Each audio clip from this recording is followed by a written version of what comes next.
Ahora sí. Entonces, a manera de introducción, entonces comentar que las enfermedades reumatológicas representan una de cada 6 visitas a los sistemas de salud en los Estados Unidos y por lo tanto representan una carga importante en materia económica a los sistemas de salud. Hay un número importante de estas patologías, pues que todo la polimialgia reumática que inician en la población geriátrica. A medida que envejece la población, vivirán más tiempo con esta comorbilidad y será de mayor importancia poder enfocar el paciente y tener muy claro las propuestas terapéuticas específicamente a los pacientes ancianos. Y además, y esto también porque hay particularidades muy importantes en este grupo etario. Primero, y por mencionar solamente algunas, que con la edad hay alteración en los niveles de autoanticuerpos circulantes normalmente en el organismo, con lo cual uno de los exámenes muy importantes para el diagnóstico de estas enfermedades, como el factor reumatoideo, puede encontrarse varias veces elevados y llevarnos a unos niveles importantes de falsos positivos. Y también hay una alteración en la homeostasis de las células B, que esto cobra mucha importancia cuando solicitamos entonces y en la interpretación de los anticuerpos antinucleares. El grupo de las artropatías inflamatorias pues es un grupo muy grande de enfermedades para esta presentación, pero nos vamos a centrar en tres. Cuanto a la fisiopatología, el inicio de la enfermedad va a tener unos factores predisponentes al ambiente que sumado a unos genes de susceptibilidad y como la periodontitis o en algunos casos la endocarditis infecciosa, el hábito del tabaquismo que va a generar modificaciones post-translacionales en las proteínas y el microbioma intestinal que va a inducir factores proinflamatorios, todos estos los cuales en consecución y sumados van a generar alteraciones post-transcripcionales y van a llevar a la desregulación de la citrulinación de las proteínas. La citrulinación de las, pues hay proteínas en el organismo que están más proclives a ser citrulinadas por la enzima de aminasa, más que todo enzimas y proteínas del sistema conectivo, proteínas entonces como la queratina, como el colágeno, son más proclives a ser citrulinadas y esto con los factores que había mencionado previamente llevar a una pérdida de la tolerancia. Si se pierde la tolerancia, entonces el cuerpo, por medio de las células presentadoras de antígeno, como son las células dendríticas, va a presentar ese antígeno citrolinado a las células del sistema de inmunidad innato y adquirido, lo va a presentar entonces a las células T y a las células B, que con el tiempo va a generar una infiltración en el lugar donde más se concentran estas proteínas, como son el tejido sinovial, generando entonces una inflamación de bajo grado que va a ser persistente en el tiempo y va a generar degradación y erosión ósea, mediado por activación crónica del sistema inmuninato adaptativo y a la inflamación que ya había mencionado previamente. Esto entonces con el tiempo se puede empeorar, pues puede ser tanto causa como consecuencia de que el paciente tenga más predisposición a enfermedades cardiovasculares como infarto miocardio, tenga predisposición a generar osteoporosis y fracturas, síndrome metabólico, alteraciones en la cognición y que todo esto pues definitivamente lo lleve a un declinamiento funcional y a disabilidad. Mencionaba entonces que uno de los mecanismos fisiopatológicos importantes al principio era la disbiosis o las alteraciones de la microbiota intestinal y este es un artículo muy reciente publicado en el 2003 donde digamos, establecen que uno de los pilares más importantes para la generación de esta enfermedad y describen todos sus mecanismos fisiopatológicos. Tenemos entonces que normalmente las personas tienen una barrera, pues las personas con microbioma normal sin alteraciones, pues van a tener una barrera dada por mucosa y por los mecanismos protectores de las otras, de las bacterias normales comensales en el organismo, pero que cuando éstas se alteran, ya sea por alteración de la microbiota o de la mucosa gastrointestinal, pues entonces van a haber una disregulación y va a haber una translocación bacteriana patógena de bajo grado por medio de la mucosa gastrointestinal. Esta disregulación, esta translocación de bacterias va a llevar va a llevar a fenómenos inflamatorios y va a llevar a presentación de antígenos a las células, presentación por parte de las células presentaciones de antígenos a las células T y a las células B, lo cual va a generar respuesta inflamatoria más que todo aumentos de la TH17, TH1, la interleucina 6 y los factores de necrosis tumoral alfa que van a llevar, como lo había mencionado previamente, a este fenómeno de inflamación y a la respuesta cruzada con la infiltración inmunológica a nivel del tejido sinovial. Mencionar entonces que dentro de los pacientes pues mayores, pues los pacientes ancianos, los pacientes geriátricos, van a presentar alteraciones específicas que es la inmunosenescencia del sistema inmune. Así como se envejece todo el cuerpo, pues el envejecimiento también va a afectar a las células T, que de hecho dentro de las células del sistema inmune van a ser de las más afectadas. Estas células T senescentes se van a caracterizar por una menor expresión del marcador CD28, lo cual va a llevar a una disregulación, una menor expresión de su función, llevando a que los pacientes ancianos y aún más los pacientes ancianos con artritis reumatoide presenten una disminución de la inmunidad adquirida y presentan aumento y sobreactivación de la inmunidad inespecífica. Entonces, como lo que estaba mencionando, esto es la gráfica que representa lo que estaba mencionando antes, como los pacientes con artritis reumatoide presentan una senescencia del sistema inmunológico mucho más pronunciada que en la población normal, lo cual a su vez lleva al acortamiento de los telómeros, a déficit en los mecanismos intrínsecos de reparación del ADN, y todo esto lo llevará a un fenómeno proinflamatorio que hace que estos pacientes presenten de pronto presenten una sintomatología, unas características particulares cuando debutan con artritis reumatoidea. Estas entonces son que los pacientes, como tienen ese déficit ya acumulado de senescencia inmunológica, cuando debutan con artritis reumatoide van a presentar una enfermedad que va a ser de una velocidad y una instalación de los síntomas mucho más agudo, van a presentar manifestaciones que van a ser mucho más sistémicas aparte de las manifestaciones de artritis periférica, van a presentar una afectación más importante de las articulaciones largas, pues las articulaciones grandes y proximales, y en general pues van a tener un desenlace peor, debido a que aparte de toda esta fisiopatología especial que tienen, pues también tenemos que tener en cuenta que la población geriátrica pues muy probablemente va a tener muchos más comorbilidades, va a tener más polifarmacia, va a tener algún grado de déficit cognitivo, depresión y caídas, todo lo cual va a llevar a que los pacientes presenten un peor desenlace. Tenemos entonces que cuando que la enfermedad va a tener unas manifestaciones principales que van a ser sinovial, pero la expresión de interleucinas y de factor de necrosis tumoral alfa no se va a limitar solamente a este tejido. Mencionaba al principio que como es una respuesta inflamatoria sistémica de bajo grado, entonces esto va a llevar a cambios en todos los tejidos del cuerpo que expresen receptores para estas interleucinas, llevando entonces a que terminen también presentando reactantes de fase aguda y anemia de enfermedad crónica mediada por citoquinas, depósitos aumentados de ácidos grasos libres y de adipocinas, van a presentar resistencia a la insulina, los va a llevar a osteoporosis y alteraciones cognitivas. Tenemos entonces que cuanto al diagnóstico clínico, pues en cuanto al diagnóstico de estos pacientes, no hay, pues hay exámenes muy valiosos, pero la mayor sensibilidad y especificidad se logra cuando se usan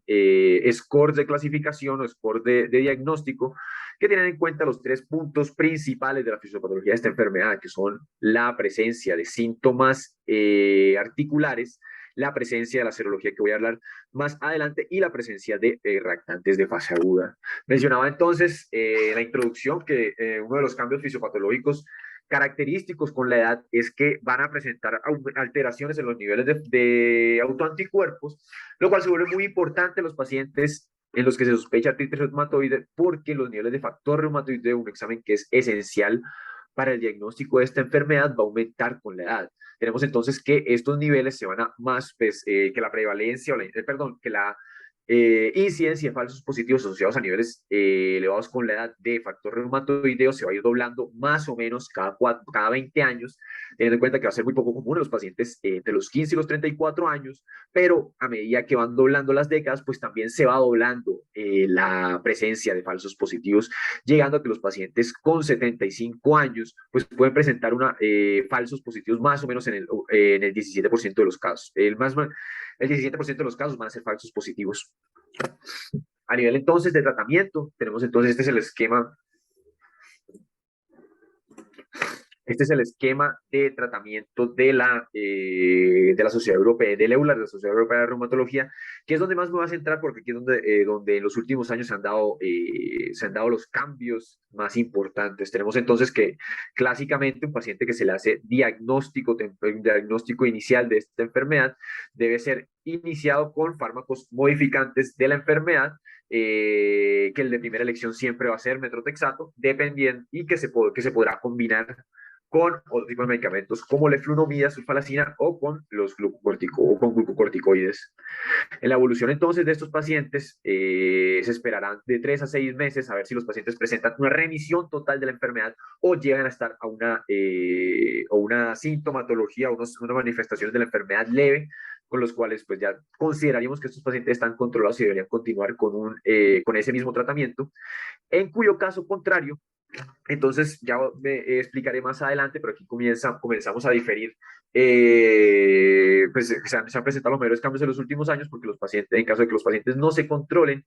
el siguiente paso sería identificar los factores de riesgo que presenta el paciente. Si el paciente tiene factores de riesgo de mal pronóstico, como que tenga niveles de autoanticuerpos elevados o reactantes de fase aguda muy marcadamente elevados, pues entonces estos pacientes debería pasarse a agentes modificadores de la enfermedad, pero biológicos. En caso de que el paciente no se pueda controlar, o sea, que en los 3 meses no ha tenido una adecuada mejoría con el metrotexate o con la sulfalacina o los glucocorticoides, pues ese paciente, si no tiene factores de riesgo de mal pronóstico, las guías del EULA lo que nos recomiendan es que el paciente se intensifique la terapia con fármacos modificadores de la enfermedad tradicionales que venía recibiendo, y que únicamente los pacientes sin factores de riesgo que a pesar de intensificación de la terapia no mejoren en el seguimiento ampliado de esta, pues deberían ser llevados a manejo con modificadores de la enfermedad, con manejo con biológicos. Entonces, las terapias que tenemos disponibles, mencionaba entonces los fármacos, los modificadores de la enfermedad tradicionales y los modificadores de los modificantes de la enfermedad biológicos, que dentro de los modificantes tradicionales, pues tenemos fármacos que son bien conocidos, como el metrotexate, la sulfarsalacina, la neflunomida más la hidroxicloroquina, y en el caso de los biológicos, entonces estos actúan inhibiendo pasos o, digamos, citoquinas cruciales dentro del proceso de la inflamación, como el factor de necrosis tumoral alfa, como la adalimumab, las células beta, como el rituximab, las células T, como el abatacept, y la interleucina 6, como el tolicizumab. Cuando vemos entonces la evidencia en la población mayor de 65 años, nos encontramos con una paradoja muy grande, que es que el grupo que probablemente más se beneficie de esto y el grupo que, de acuerdo a las dinámicas poblacionales, vamos a tener que serán la mayor parte de los pacientes a un futuro cercano, pues han sido excluidos de las nuevas oportunidades terapéuticas. Estos pacientes continuamente en los ensayos clínicos son excluidos porque después esto reclutan normalmente pacientes voluntarios con una menor carga de comorbilidades, que por lo general están limitados a que no tengan, pues, preferiblemente pacientes que no tengan comorbilidades diferentes a la enfermedad reumática que se está estudiando, o que tengan uno o dos que estén bien controladas, que no reflejan el estado o la realidad de esta población. Cuando vemos entonces los estudios, pues tenemos pocos estudios, son los que se traen en este momento. Por ejemplo, este estudio publicado en Rheumatology, en donde hacen un análisis de ensayos clínicos pivotales en artritis reumatoide, los estudios ASPIRE y PREMIER, que evaluaban la eficacia, uno del metrotexate y otro de los inhibidores factor de necrosis tumoral, haciéndoles un análisis secundario y evaluando el metrotexato e infliximab de acuerdo a diferentes grupos etarios. Entonces ellos en el estudio dividían la población en grupos etarios de 20 años, entonces de 20 a 40, 40 a 60 y los mayores de 80, encontrando que en este análisis la disminución, la disminución del SDAI, del score que usaban para medir el resultado en estos pacientes, encontrando que tanto en los menores, que en todos los grupos etarios era comparable la disminución cada 20 años de el riesgo o, perdón, de la actividad de la enfermedad, encontrando que por lo menos el metrotexate y el infliximab sí tienen algo de evidencia de que sean igualmente efectivos en los pacientes ancianos. Otro de los estudios, entonces, este también es publicado en Journal of Rheumatology, en donde evaluaban también por medio de un análisis secundario la seguridad y la eficacia del etarneset en pacientes geriátricos con artritis reumatoide. En este análisis lo que ellos hacían entonces era comparar los mayores y los menores de 65 años, llegando los autores a la conclusión de que consistentemente con la respuesta en los sujetos, en la población más jóvenes, los pacientes con artritis reumatoide mayores de 65 años con etarcenet encontraban una mejoría que era similar a la del grupo poblacional más joven sin incurrir en desenlaces de seguridad o en reacciones adversas adicionales. Mencionaba entonces que este era un grupo, y quiero resaltar este grupo, porque son los que, por medio de las guías de Euler, nos dicen que no deben ser pasados todavía a terapia con modificantes de la enfermedad biológico, sino que debían continuar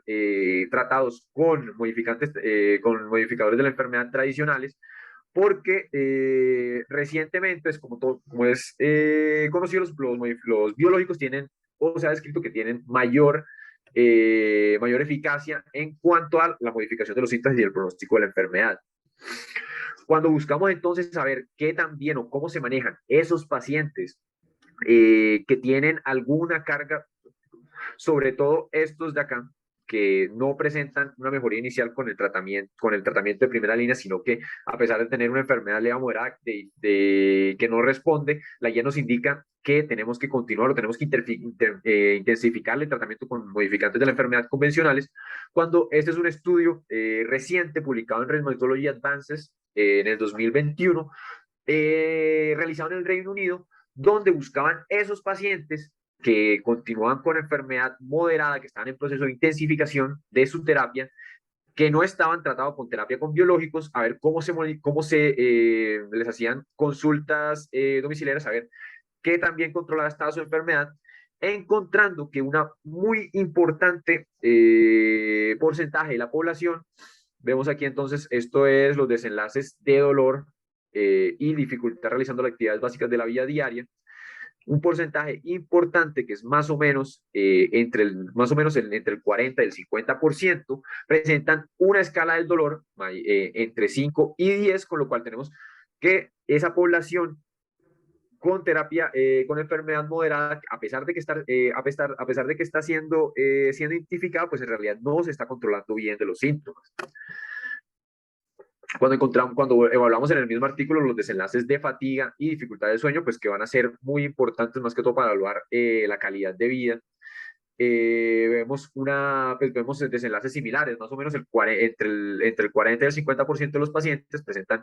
un nivel de fatiga y de dificultad por el sueño mayor de 6, con lo cual pues podemos concluir que muy probablemente esos pacientes se beneficiarían de un tratamiento mucho más intensivo, probablemente se beneficiarían de un biológico.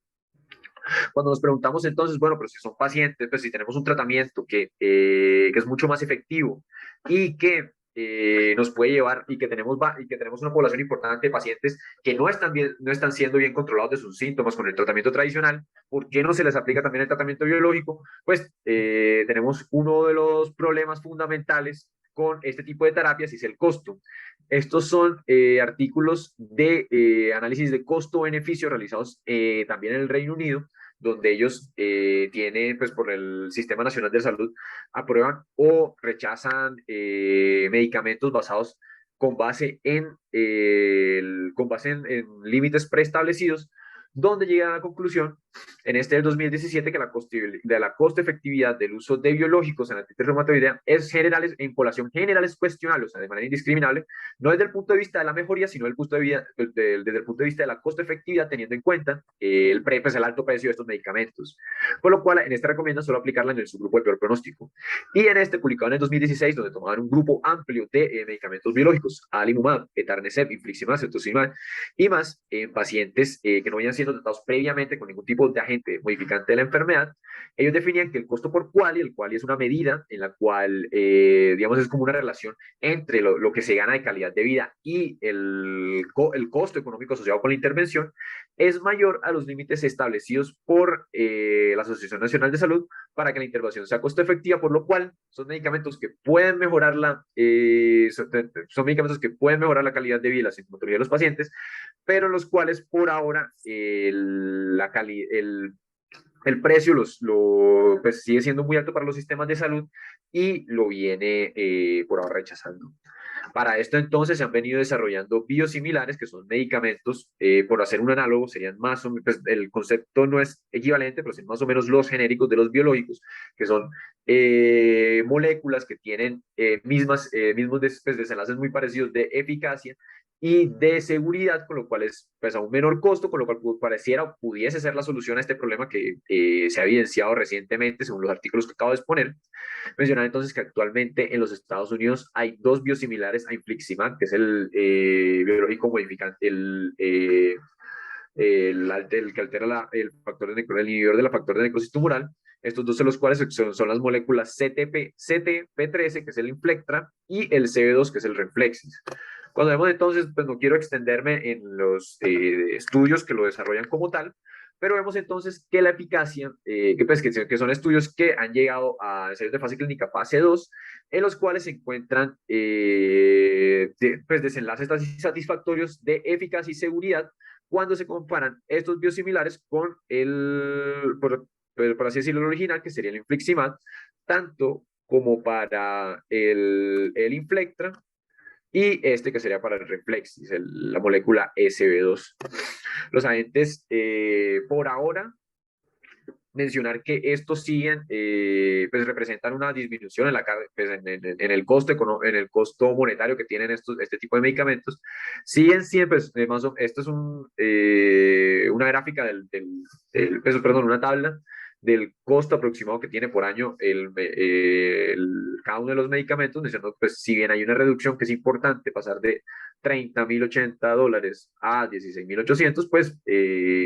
pudiesen ser en un futuro, a medida que se desarrollen más, una respuesta a este problema de los pacientes que no están bien, que se benefician de biológicos, pero por razones de coste-efectividad no se le está aplicando una situación que muy probablemente, pues esos estudios que mostraban del Reino Unido, pero que muy fácilmente y con mayor razón pueden ser aplicables a Colombia. Cuando vemos entonces qué otro tipo de terapia se está estudiando en los pacientes con artritis reumatoidea, tenemos uno que siempre salta a la vista y que ha sido estudiado más que todo para las condiciones con dolor crónico, pues son los cannabinoides. Tenemos que en la última década ha aumentado el interés por por el cannabis medicinal y que este interés reflejado más que todo en los estudios que se han hecho con cannabidiol, que es uno de los metabolitos de los cannabis, se ha aplicado más que todo en pacientes con epilepsia, con cánceres de difícil tratamiento y enfermedades con dolor crónico, de las cuales definitivamente la artritis reumatoide es una en las que también se ha estudiado. La razón o la lógica detrás de estas intervenciones, pues dentro de este interés para estudiar esta molécula, es porque dentro del tejido sinovial se han identificado receptores cannabinoides, los cuales ya pues, no se haya dilucidado todavía cómo, pero ejercen un efecto modulador sobre la interleucina 1B, la cual tiene un efecto fundamental en la amplificación y en el inicio de la respuesta inflamatoria por medio de las interleucinas 6, 8, COX-2 y las metroproteinasas. Se han hecho entonces estudios, este es un estudio publicado en Rheumatology en el 2006, en el cual evaluaban la eficacia y la tolerabilidad de una medicina basada en cannabis con nombre comercial de Sativex en los pacientes con dolor causado por artritis reumatoide, encontrando que si bien por la fisiopatología que escribía previamente tiene algún tipo de efecto, pues tiene en los desenlaces que ellos evaluaban, que eran la rigidez, el dolor y la calidad del sueño, además de la actividad de la enfermedad medida por DAS-28, tenía algunos niveles de disminución, pues tenía algunas diferencias tendiente a la mejoría que era estadísticamente significativa, pues en realidad los pacientes, los efectos adversos asociados a los cannabinoides, más que todo la disforia, la euforia y el mareo y los vómitos, pues siguen siendo prohibitivos y no hacen una relación costo-beneficio adecuada para este tipo de intervenciones. Otro tipo de estrategia, otro tipo de manejo que se ha estudiado, entonces es la estrategia celular con células madre. Este es uno mucho más, este es mucho más frecuente, este es mucho más reciente, en la cual se ha estudiado que las células madre tienen propiedades inmunomoduladoras que pueden controlar la inflamación. Entonces, si tienen propiedades inmunomoduladoras, se ha estudiado la aplicación de células madre mesenquimales por medio intravenoso, a ver si esos pacientes presentan alguna mejoría de la enfermedad, sobre todo los pacientes con enfermedad resistente. En este artículo, entonces, estudiaban cuál era ese efecto de trasplantes autólogos de células madre mesenquimales en pacientes con artritis reumatoide refractaria que llegaban que estaban con uno o terapia de medicamentos biológicos y que no llegaban a una adecuada respuesta o un control de los síntomas de su enfermedad. Mencionar entonces que el artículo, pues es todavía está, pues estos estudios están apenas en fases preliminares. Por lo menos este artículo este estudio no evaluaba desenlaces clínicos, sino que únicamente evaluaba que hubiera algún tipo, pues medían la interleucina 4 y la interleucina 10, que son las interleucinas antiinflamatorias con efecto modulador, y encontraban que estas se aumentaban en los pacientes después de la aplicación de la terapia de manera consistente al mes, a los 6 meses y a los 12 meses, con lo cual en un futuro pues, serán necesarios más estudios para ver si esta mejoría antiinflamatoria, pues efectivamente sí se traduce en una mejoría clínica que pueda ayudar al control de la enfermedad. Teniendo entonces, pasando a la siguiente enfermedad, entonces, otra de gran importancia en esta población entonces es la espondiloartritis axial, mencionando entonces que la espondiloartritis axial es una enfermedad inflamatoria crónica que afecta el esqueleto axial, es un tipo de espondiloartropatía. Estas espondiloartropatías son un grupo grande de enfermedades que incluye a la artritis psoriásica, la artritis reactiva y la artritis que está asociada a enfermedad intestinal inflamatoria, que por lo menos que es esta, a diferencia de las otras dos, esta presentación de la artritis reumatoide y de la polimialgia reumática, no es común que aparezca en población geriátrica. Esta es una enfermedad mucho más común en los pacientes menores de 40 años y que si por lo general los pacientes, lo más probable es que si conozcamos o cuando nos enfrentemos a un paciente que tenga espondiloartritis axial en edad geriátrica, pues muy probablemente fue que ese paciente tuvo una presentación temprana que ha evolucionado con el tiempo de su enfermedad. Mencionar entonces que también hay una presentación de inicio tardío en la cual tiene algunas características diferentes que vamos a mencionar más adelante en pacientes mayores que debutan en pacientes mayores de 50 años, pero que tiene poca prevalencia de la enfermedad. En cuanto a la fisiopatología, nos encontramos, tiene algo de común con las alteraciones pues, con lo que yo mencionaba de artritis reumatoidea, en el cual los pacientes con un entorno, pues con una predisposición genética, que la cual la más estudiada y la que se asocia, digamos, con más fuerza, es la presencia de alteración del alelo del gen HLA-B27, que sumado a algunas alteraciones como alteraciones en la microbiota intestinal por toda y enfermedad de Crohn, que se asocian con la enfermedad por toda la fisiopatología que mencionaba previamente, alteraciones en la barrera de la piel o infecciones, más que todo infecciones virales, iban a dar a una exposición a agentes patógenos, iban a activar esos receptores tipo TOLI, esos receptores asociados a daño de la inmunidad innata, que mediado por el estrés mecánico iba a culminar también en fenómenos inflamatorios que en esta enfermedad se expresan más que todo como sacroileitis, espondilodicitis y entesitis, los cuales iban a cronificar iban a dar toda la sintomatología de la enfermedad.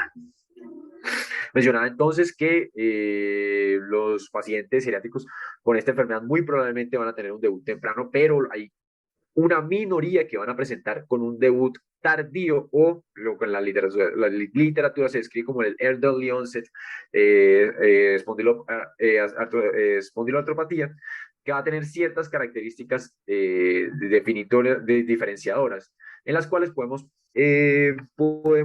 elucidar por lo menos en la presentación de origen tardío va a ser más común el dolor cervical de columna cervical, mientras que la presentación clásica va a ser más que todo alteración dorsolumbar. Eh, en cuanto a las manifestaciones periféricas, en ambas es de miembros inferiores, pero es más común que en el inicio tardío haya presencia de edema de extremidades inferiores con presencia de fobia. No hay diferencias en cuanto a la presentación de entesitis o enfermedad extraarticular, que la alteración genética, perdón, la de predisposición genética por el alelo HLA-B27 va a ser mucho más frecuente en los pacientes de presentación clásica, con una diferencia de un 90 o 70%, los pacientes con la presentación tardía asociado a lo que mencionaba al principio de los reactores del inflammation o de cómo los pacientes presentaban algún grado de inflamación asociado con la edad iba a llevar a que los niveles de proteína C reactiva y de BCG van a ser mucho más elevados en el paciente con debut tardío y que los pacientes con presentación temprana pues van a tener una evolución de mucho más tiempo de su enfermedad, lo cual los cambios inflamatorios van a llevar a que lleven a la presencia de sindesmofitos, los cuales no se presentan, de sindesmofitos en la columna lumbar, lo cual no se presenta en la de presentación tardía. En cuanto a los criterios diagnósticos de la enfermedad, mencionaba entonces que también es por criterio, al igual que la artritis reumatoide, en la cual obtendremos como base tres pilares, que son la presencia de alteraciones de sacroiliitis en los métodos de imagen, o la presencia del predisponente genético, que la presencia de la mutación del gen HLA-B27, más la presencia clínica, que son todos los síntomas que produce la enfermedad, que es el dolor lumbar de origen de características inflamatorias, la entesitis, la uveitis, la dactilitis o las enfermedades asociadas como la psoriasis o la colitis de Crohn, entre otras. Dentro del manejo de esta enfermedad, mencionar que lo más, pues el medicamento que más respuesta tiene y que más disminuye los componentes inflamatorios van a ser los antiinflamatorios no esteroideos, tanto así que uno en los criterios pudieron ver cómo la buena respuesta a los antiinflamatorios no esteroideos era uno de los criterios de clasificación, de diagnóstico de la enfermedad, sumados a las medidas no farmacológicas. De terapia de segunda línea, mencionado que tienen tienen un poco menos de evidencia, en la que se prefieren los bloqueantes del factor de necrosis tumoral alfa o los bloqueantes de la interleucina 17, pero que más recientemente, este es un artículo publicado en el 2022, se evaluaba cómo los inhibidores de la Janus quinasa pudiesen ser una herramienta adecuada y el biológico de elección en los pacientes con esta enfermedad. La base fisiopatológica de esto es que la infiltración de los fibroblastos y de los monocitos, más los fenómenos inflamatorios lumbares crónicos, iban a estar dados más que todo por interleucina 15, factor de necrosis tumoral gamma, e interleucina 23, los cuales son las dianas terapéuticas de este tipo de moléculas. Se han hecho entonces estudios con inhibidores de la YAC quinasa como el tofacitinib, los cuales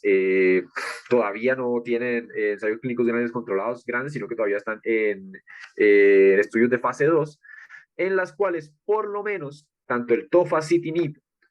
como el filgotinib en estos pacientes con espondilitis anquilosante o con espondilopatías axiales, comparados con el placebo cuando se buscan comparados en desenlaces primarios de mejoría de los síntomas, como la reducción del 20%, el 20 o el 40% de los síntomas en los scores de ASAS o de ASDAS, pues al menos comparado con el paciente con placebo, presentan pues un grado de mejoría que es importante en los pacientes con refractaría al manejo médico inicial, con lo cual es muy probablemente a futuro se podrán considerar como los biológicos de elección en los pacientes. Ya para terminar entonces, la última enfermedad inflamatoria la cual les voy a comentar es la polimialgia reumática. Mencionar entonces que está a diferencia o digamos en contraste con la espondiloartritis axial, en la cual era mucho más común los pacientes, el debut en los pacientes menores de 40 años, era raro, el inicio tardío. En esta, pues esta es una enfermedad propia de la población geriátrica en la cual Lo más común es que el debut se dé posterior a los 50 años. Va a ser 2 a 3 veces más común en mujeres y la incidencia anual va a variar entre países, siendo más comunes en los países como incidencia europea, mostrando aquí en este mapa como los países en crisis son los que no tienen información, pero como por lo menos los Estados Unidos y algunos países nórdicos pues tienen una incidencia que es cercana a los 100%, los 100 casos por 100.000 habitantes. Mencionar entonces que la fisiopatología de esta enfermedad, al igual, pues cursa también bueno, con algún grado de inflamación crónica, en la cual por un factor predisponente, en la mayoría de los casos puede ser una infección viral,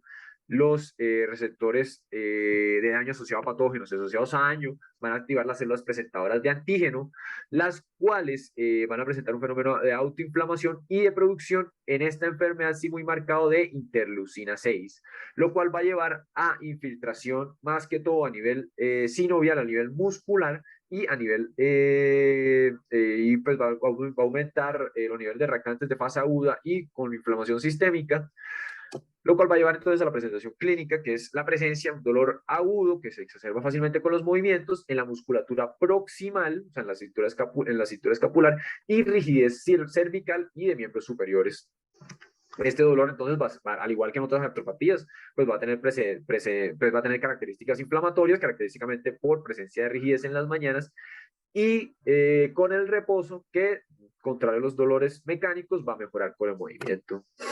En cuanto a diagnóstico, pues entonces, al igual que los dos anteriores, es una enfermedad en la cual no tenemos un gol estándar. De hecho, no hay ningún marcador total pues, que tenga niveles adecuados de confianza para considerarse como gol estándar, y los criterios van a ser más que todo por scores clínico, que van a tener en cuenta las características clínicas y paraclínicas de la enfermedad, teniendo más que todo entonces como criterios la rigidez matutina, pues el dolor muscular proximal, más que todo en la cintura escapular, la ausencia de factor reumatoide de anticuerpos anticitrullinados, lo cual no, pues porque esto nos está indicando más bien que el paciente que estuviera contando con una artritis reumatoide, y la presencia de tenosinovitis mediada por métodos de imagen. Ante la ausencia entonces de gol estándar o de un marcador serológico o clínico que sea que lleve unos niveles adecuados para poder hacer el diagnóstico, se ha venido estudiando entonces, es un artículo muy reciente publicado en Frontiers in Medicine en el 2022, a finales del año pasado, en las cuales evaluaban la precisión diagnóstica del PET scan pues usando como marcador flores oxiglucosa en los pacientes con polimialgia reumática, para ver si este pudiese ser el método de imagen ideal para confirmar el diagnóstico. La manera como lo realizaron fue que de manera retrospectiva se tomaron pacientes con diagnóstico de polimialgia reumática realizado tras un seguimiento mínimo de 6 meses por reumatología. La razón de esto es que como no había un gol estándar, pues como en ausencia de un gol estándar, el diagnóstico era hecho por un seguimiento cercano por el reumatólogo tratante, en el cual ya después de 6 meses y descartado todas las enfermedades con todas las enfermedades que pueden simular el cuadro, el paciente al final era diagnosticado con polimialgia reumática. Y que además, como en un análisis retrospectivo, tomaron todos los pacientes que se les hubiese realizado el PET scan, que era el método de evaluación con el que estaban diagnosticando. La manera como funciona el PET scan es que el marcador, la fluorodesoxiglucosa, va a trazar o va a ser captada por las células que tengan un metabolismo o que estén captando glucosa más ávidamente, o sea, las células que estén más activas, pues, ya sea por un proceso inflamatorio, y ellos evaluaban los sitios en los cuales esta captación del medio de contraste pudiese ser, pues se asociaban clásicamente con la presencia de polimialgia reumática, más que todo a las articulaciones pues a las articulaciones de la cintura escapular y de los huesos largos. Tomaban entonces esa captación y le asignaban un puntaje de acuerdo al sitio donde captaban y de acuerdo al grado de captación que tenía en esa localización. Hacían entonces una sumatoria, con eso hacían una escuela, asignaban un puntaje y los pacientes le asignaban un puntaje que valía 0 a 24, y los pacientes que cursaban con mucha captación, definida pues, con articulación ya sea, con captación ya sea generalizada o muy marcada, reportada por los autores como mayor de 16, pues eso se les hacía el diagnóstico de polimialgia reumática. encontrando que la precisión diagnóstica en realidad pues era bastante buena, variaba un poco, obviamente dependiendo del puntaje de corte que se usaba, pero con un puntaje de corte de 16 puntos llegaba a una sensibilidad del 91%, a una especificidad del 97% con un Likelihood ratio de 37, lo cual pues ayuda mucho o lo establece como una herramienta muy importante para ese diagnóstico. Los, evidentemente, este como método de imagen todavía se encuentra en estudios, tendrá que ser validado y pues también va a tener muy en cuenta que el PET scan pues no es un examen que se tenga muy a la mano, entonces siempre va a tener como ese factor, pues la disponibilidad va a ser un factor limitante muy grande, pero a futuro se podrá pensar en que en el PET scan como gol estándar de polimergia reumática. Mencionar entonces que a nivel de tratamiento, pues la base de tratamiento va a ser con glucocorticoides orales o intramusculares de depósito, los cuales son todavía son la primera línea. Los de segunda línea, entonces los pacientes refractarios al manejo inicial, pues tiene también metotrexato, cetoprino, tocilizumab, sin pues con una evidencia muy limitada en estos tres últimos. A nivel de conclusión, entonces tenemos que las enfermedades inflamatorias reumáticas son pues actualmente y a futuro van a ser aún más importantes y que el desarrollo está más que todo a nivel del tratamiento con el advenimiento y que podemos esperar algunos cambios más que todo a nivel de los biológicos que se usan y de los biosimilares. Y eso es lo que tenía para presentar el día de hoy.